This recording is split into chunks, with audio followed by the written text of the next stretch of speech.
5% लोग कम हो गए हैं, 85% लोगों का रहना सहना अभी गाँव है। और कहा जाता है कि भारत की आत्मा गाँव में बसती है, भारत किसानों का देश है। जवानी भाई ने अभी अपने अखबार के जरिए से लिखा कि भारत किसानों का देश है और किसानों के मसले का हल और किसानों की तरक्की से ही देश की तरक्की है।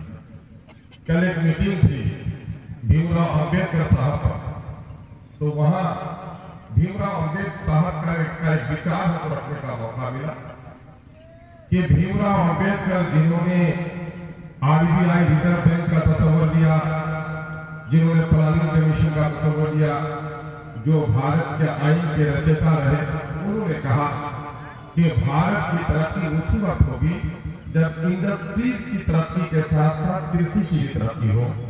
इंडस्ट्रियलाइजेशन ऑफ इंडिया के साथ साथ एग्रीकल्चर के सेक्टर को जब तक तरक्की नहीं दी जाएगी, देश की तरक्की नहीं हो सकती। आप जानते हैं कोई आदमी इंडस्ट्री लगाता है तो सरकार उसको करोड़ों का सब्सिडी देती है, माल खरीदने पर, जमीन खरीदने पर, बिजली लगाने पर, माल की ढुलाई पर सरकार बहुत सबसे उसको सब्सिडी देती है। लेकिन किसानों को आज जो सब्सिडी दी भी जा रही है वो सब्सिडी किसी काम की नहीं। अगर कॉन्ट्रैक्ट से आप खरीदते हैं बाजार में तो 12,000 और सरकारी सब्सिडी के मुताबिक खरीदिएगा तो 33% सब्सिडी है और उसकी कीमत 18,000। ले देकर बात बराबर हो जाती है, किसान हर बात कर जाता है। और आज जो हम लोग यहाँ पर बैठे हैं ये किस मुद्दे पर बैठे हैं? अभी हम अगर यहाँ कहें तो हमारे पढ़े लिखे लोगों में भी 10% को मालूम नहीं है कि हम किस मुद्दे पर बैठे। आप मोहब्बत पर आ गए हैं कि विधायक जी नए नए जीते हैं या चलो किसानों के मामले में बात होगी, चलो ब्लॉक जाएंगे। तहजीब बाबू भी आए तो ब्लॉक के हालात पर उसने तस्करा किया, ये भी लोगों का दर्द है। देखिए मसला ये है कि आज से 50, 60, 70 साल पहले मैं अक्सर गाँव में जाता हूँ, बताता हूँ, यही आपका लौटा है, पगड़ी बांधे हुए पंजाब का आदमी, ड्राइवर भी, खलासी भी, कंडक्टर भी होता था, कुर्ता में डीजल पेट्रोल का दाग लगा हुआ होता, लंबा तड़ंगा खूबसूरत आदमी, लेकिन वो आपके जूते की धूल आपके बस पर करते थे, जो जूते की धूल होती थी तो झाड़ू लगाता था। और क्या था उसका काम? जो लोग कब्जे की जमात में जाते थे वो लोग मेवात का, पंजाब का इलाका देख के आते थे, उसको बताते थे कि पंजाब में चटियल मैदान शेरवानी भी पसंद होगा। लेकिन वहां के किसानों ने क्या किया? वहां के किसानों ने अपनी तकदीर को बदलने का फैसला किया और कहा यह सरकार की जिम्मेदारी है कि सरकार कल कारखाना लगाने के लिए अगर सब्सिडी देती है तो सरकार को हमें बोरी लगाने के लिए भी पैसा देना पड़ेगा, मेरे खेतों में बिजली लगाने के लिए भी पैसा देना पड़ेगा, मेरे खेतों में पानी पटौनी के लिए मशीन के लिए भी पैसा देना पड़ेगा, ट्रैक्टर के लिए भी सब्सिडी देनी पड़ेगी, हार्वेस्टर के लिए सब्सिडी देनी पड़ेगी। वहां के किसानों ने लड़ाई शुरू।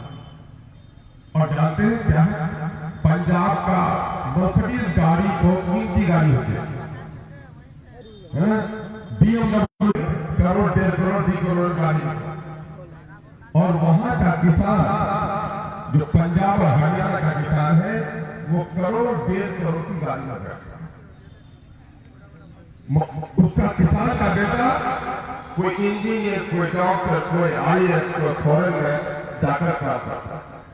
और जरा गौर कीजिए कि हरियाणा, पंजाब का, पश्चिमी यूपी का वो किसान जो खुशहाल है वो आज हफ्ता 10 दिन से सर्दी, रात है, ठंडक है और पंजाब के सड़कों पर, नोएडा के सड़कों पर, दिल्ली की सड़कों पर जांच किए हुए खबर सुना दी है। सरकार बदमाशी करके क्या कर रही है? पानी का छिड़काव कर रही है जाने के लिए। जरा बताइए तो, शाम को वजू करते हुए आपको तकलीफ होती है और दिल्ली की ठंडी रातों में जब किसी पर पानी फेंक दिया, लेकिन वो किसान कटा हुआ है। क्यों कटा हुआ? वो किसान सरकार की गलत पॉलिसी को समझ रहा है। सरकार ने 3 काले कानून लाए थे जून के महीने में और उसको पार्लियामेंट जब नहीं चलता है तो प्रेसिडेंट को अख्तियार होता है कि सरकार अगर कोई कानून पारित करना चाहती है तो उसके लिए ऑर्डिनेंस अध्यादेश जारी करे। कोरोना की महामारी, वीडियो क्या काम, सीओ क्या काम, कलेक्टर क्या काम, हर जगह कोरोना। लेकिन ये सरकार कोरोना के मामले में कहा कि यही मौका है जो किसान विरोधी बिल को आगे बढ़ाए और उसको कानून में बनवा दिया। कहा गया है कि साहब ये कानून बहुत अच्छा है, अब बिहार का किसान सिर्फ बिहार में ही अपना पटुआ धान वो कलकत्ता में जाके बेच सकता है, कोई परमिट की जरूरत नहीं होगी, हम उसको देनी है। दूसरे कानून में कहा गया है कि किसान अपने चीजों की कीमत खुद से तय करेगा। वो जो बड़े बड़े लोग होंगे कारखाने वाले, जो लोग चीज बनाते हैं आलू का, वो कहेगा कि हम आलू खरीदेंगे 250 टन, वो आकर के किसान से तय कर लेगा कि तो आलू पैदा करो, इस साल हम 20 टका किलो खरीद देंगे, तो किसान अपना एग्रीमेंट कर सकता है। फिर तीसरा कानून है 1950-55 का स्पेशल कमोडिटी एक्ट कि चावल, दाल, आलू, खाने पीने की जो जरूरी सामान है उसका अगर बाजार में किल्लत हो तो आप स्टॉक करके किल्लत नहीं पैदा कर सकते, वरना आपका केस होगा। लेकिन ये सरकार ने उस कानून में कर दिया कि नहीं, कोई आपातकालीन स्थिति होगी या जंग के हालात होंगे तभी वो कानून लागू होगा, वो नहीं देखना चाहिए स्टॉक कर ले। सुनने में मेरे बड़ा लोक लुभावन लगता है कि किसान अपनी कीमत को तय करेगा, अच्छा होगा, लेकिन इसके पीछे राज क्या है? यहाँ पर 2 कानून पहले से था, 2006 में बिहार में उसको समाप्त कर दिया गया। एग्रीकल्चर प्रोडक्शन मार्केटिंग एपीएमसी कानून था, जिसकी वजह से मार्केटिंग बोर्ड और मार्केटिंग का इलेक्शन होता था, बाजार समिति इलेक्शन होती। बाजार समिति में यह था कि किसान अपने सामान को अगर आम मंडियों में नहीं मिलता है तो बाजार समिति में ले जाएगा और सरकार जो तय करती है, जिस तरह अभी शायद धान का शायद 18,500 से 1892 में सरकार ने समर्थन को तय किया है। अभी बिक रहा है कितने में रोटा में 1100 1200 ये बिक रहा है, तो लगभग 600 650 का आपको नुकसान हो रहा है। तो समर्थन मूल्य कहते हैं कि किसानों को उसके फसल की वाजिब कीमत मिले। अगर वाजिब कीमत से कम बाजार में मिलता हो तो सरकार खड़ी हो जाए कि नहीं, हम अपने किसानों को घाटा होने नहीं देंगे, हम 1850 में खरीदेंगे, ज्यादा होगा तो हमारे किसान का फायदा होगा, लेकिन हम अपने किसान को घाटा होने नहीं देंगे। इसी का नाम है मिनिमम सपोर्ट प्राइस, एमएसपी का नाम है। अब सरकार की बाध्यता थी कि एमएसपी कानून के तहत अभी मकई को लगभग 1850 केंद्र नहीं किया है। अभी हम बैठे बैठे जोड़ रहे थे कि अगर एक गांव में 10 किसान हो जो 100 क्विंटल पैदा करता हो और उसी तरह से अगर 10 गांव हो तो 1000 क्विंटल हो जाएगा। अगर एक पंचायत के अच्छे किसानों के फसल की कीमत को लीजिएगा जो आज बाजार में वो बेच रहा है 1200, और अगर वो सरकारी तौर पर 1850 बेचता था तो 3 करोड़ 4 करोड़ रुपए का घाटा सिर्फ एक पंचायत है। तो सोच लीजिए कितने का घाटा आपको होता है। तो अगर 100 क्विंटल बेच रहे हैं तो अगर 10 क्विंटल में 10 से 6,000 का घाटा होगा, तो 100 क्विंटल में 60,000 का घाटा होगा। 60,000 में किसान का वो बेटा बाहर कर सकता है कि, लेकिन आपको ये हाल होने नहीं दिया। आपको मालूम नहीं है, आपने हमने समझ लिया भागे मामला समझेगा, फसल किसी को दाम कम है ना, कम होते साथ दाम उठेंगे, ऐसा नहीं है। सरकार की सारी पॉलिसी है, इसका तय है। और पंजाब के किसानों को अभी जो यहाँ पर आपका इलेक्शन हुआ पैक्स के चेयरमैन का, उसका काम क्या है? उसका काम यह है कि सरकारी दर पर आपको खाद पहुंचा दे। थोड़ी सी आवाज कम कर दूंगा, सरकारी दर पर खाद पहुंचा दे और किसानों का समर्थन मूल्य पर धान खरीद ले। मुझे धान खर्चा नहीं सकता, बहुत कम। मैंने कल भी मालूम किया है 5% से ज्यादा लोगों की धान की खरीदारी हो गई है। अब कुछ लोगों की मजबूरी है, हम पैक्स चेयरमैन पर इल्जाम नहीं लगा सकते हैं, हम तहकीक करेंगे उसके बाद बोलेंगे। लेकिन बहुत सारी लोगों पर क्या करता है पैक्स का चेयरमैन कि उस बेचारे को पैसा वक्त पर नहीं मिलता है या कारोबार है तो ऊपरे ऊपरे धान खरीद करके जिससे है इलेक्शन में जो साथ देता है जो समाज का दबंग है 5 बीघा वाला खेत से लेके वाली 50 क्विंटल ले लो या 25 बीघा खेत से वाली 500 क्विंटल ले लो, ये मामला होता है।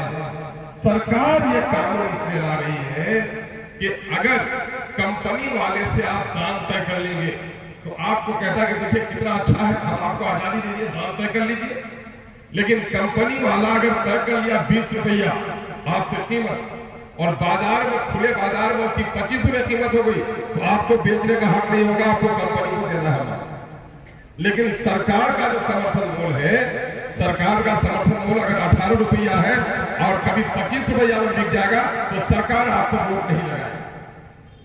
और क्या करेगा, कंपनी वाले को जिस माल की जरूरत पड़ेगी वो माल पैदा करने के लिए आपको बात करेगा और ऐसी ऐसी दवाई डलवाएगा जल्दी पैदा करने के लिए कि आपका खेत खराब हो जाएगा। और इन चीजों को लेकर वहां का किसान यह समझा कि ये तो प्राइवेट हाथ में देने जा रहा है सरकार। आप जा रहे हैं, हॉस्पिटल का मामला कितना गिरा हुआ, हॉस्पिटल में जाते हैं तो फ्री में पूजा काट के आपका डॉक्टर देख लेता है भाई। आप प्राइवेट में जाते हैं 300, 400, 500, तो प्राइवेट में जाने ही से स्टेट बस चलती है उसका किराया और प्राइवेट के बस का किराया में फर्क है कि नहीं है।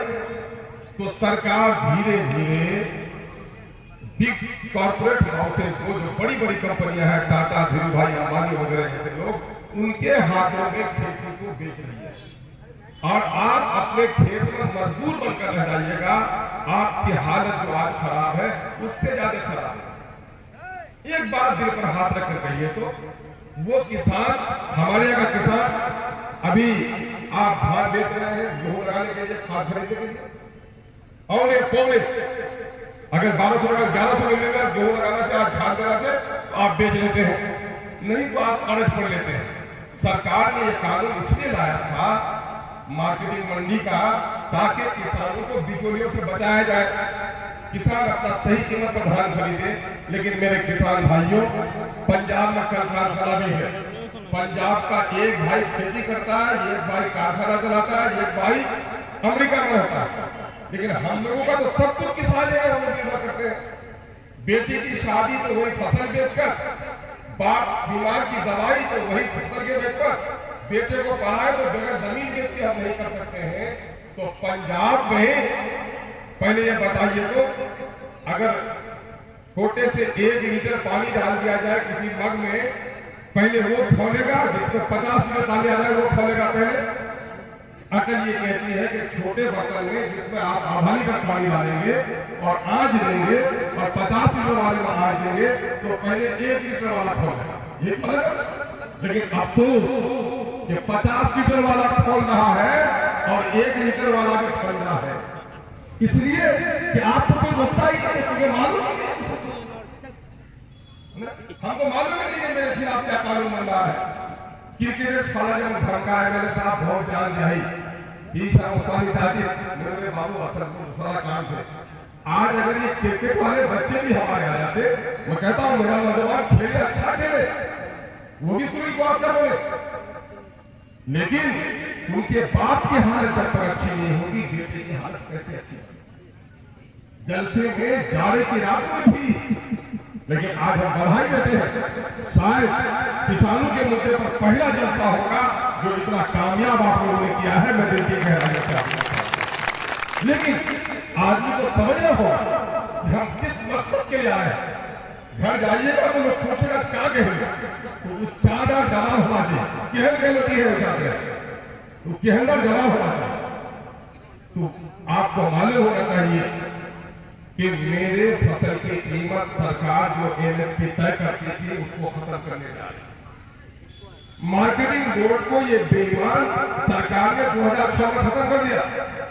मार्केटिंग होता था, कुछ तो हंगामा होता था, कुछ तो खरीदारी होती थी, जिसके नतीजे में आपके धान की फसल खरीदारी नहीं हो रही।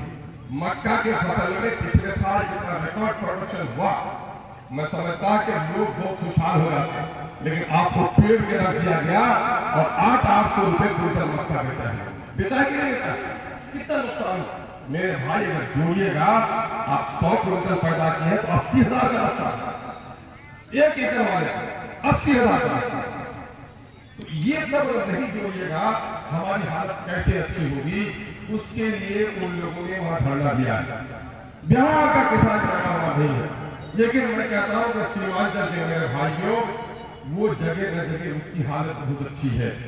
बेगूसराय, गया, जहानाबाद, हम वहाँ के किसानों के बारे में चिंतित हैं, लेकिन उन लोगों की हालत हम लोगों से अच्छी है। लेकिन हम लोगों का तो मामला यह है कि लिफ्ट इरिगेशन कहते हैं, नदी के किनारे बोर से पानी पटाना। पंजाब के खेतों में आज से 25 साल पहले बिजली का खंभा गड़ेगा, और हम लोग के बस्ती में भी, सारी बस्ती में भी बिजली का खंभा नहीं गड़ा।